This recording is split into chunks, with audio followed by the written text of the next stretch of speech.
చేసావో నా మనసు నీదైపోయింది, ఏదేమైనా నిన్ను వదిలి రానని అంటుంది.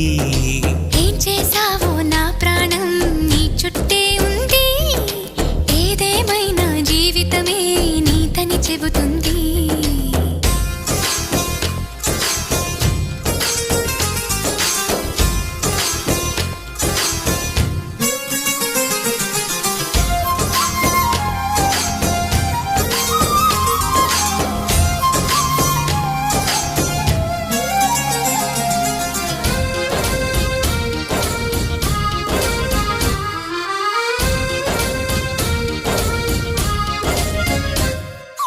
పాపాయల్లే నా ముందు కుదురుగా కూర్చుంటే